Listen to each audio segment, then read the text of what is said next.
kakwento, second day namin dito sa Patar, dito sa Bolinao. Pupunta kami ngayon ng Bolinao Falls. Siyempre para may share ko na sa inyo kung gaano kaganda yung lugar na yan. So yung kakwento, ito maglalakbay namin papunta doon. Diyan ka lang kakwento. Salamat, salamat. So estimated na takbo mula doon sa transient namin hanggang doon sa Bolinao Falls 31 minutes. Ayan kakwento. So malapit lang, almost 14 kilometers lang yung kakainin. Kaya kung just in case na mapunta kayo dito, suggest na rin.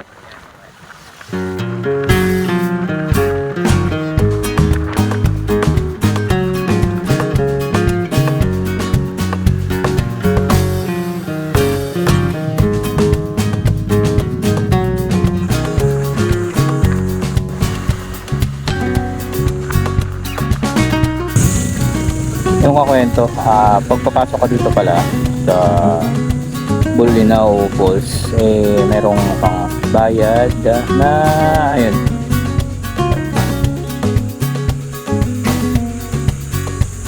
Alright. Ayan, mandatory payment of so 40 pesos.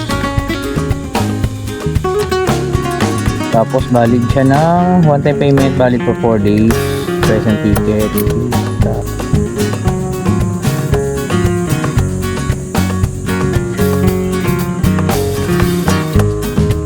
Tama ba tayo doon?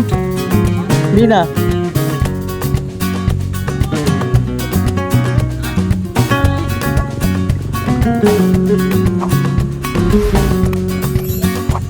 Hindi marami yan eh. One yan eh.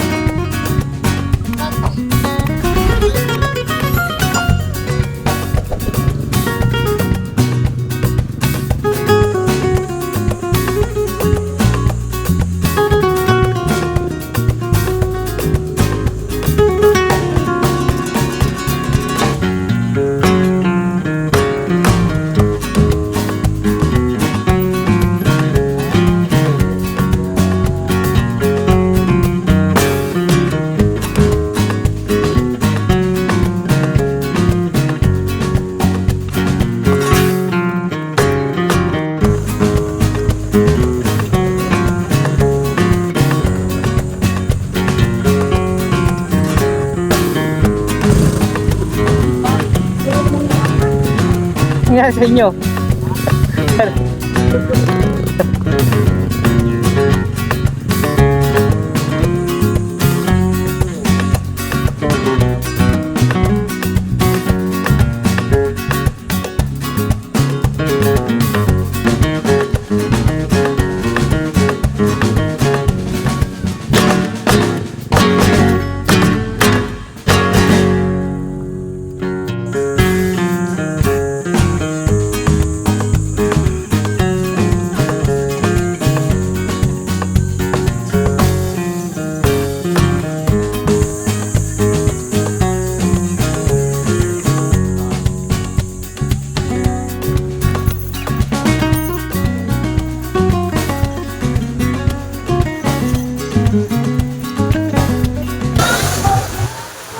Hey, good day kakwento.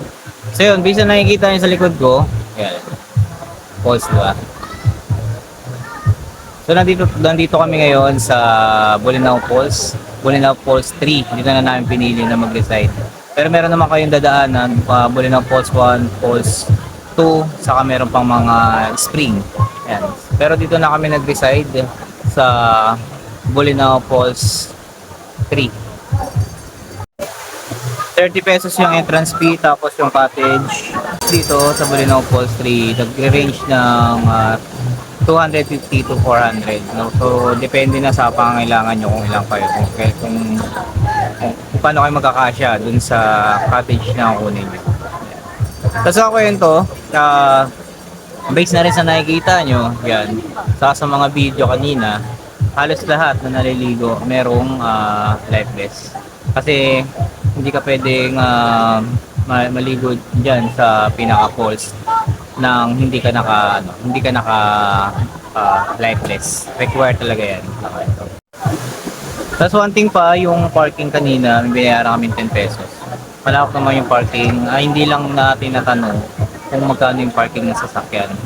Since motor naman yung dala namin kanina. So may parking fee siya na 10 pesos.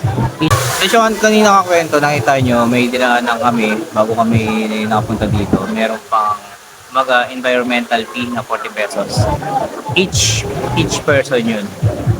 Baga, kailangan yun para maka-access ka sa lahat ng posts na nandito, pati doon sa lighthouse.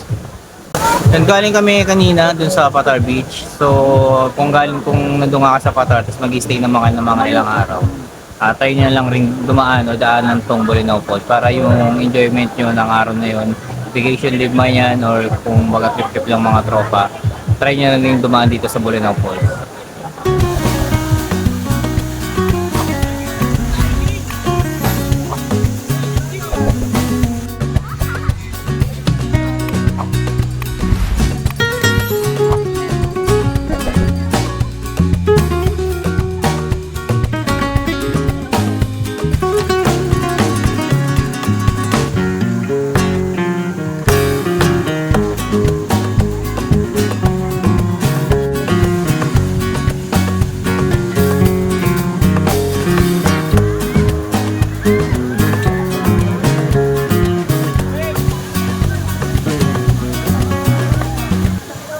Nakakwento.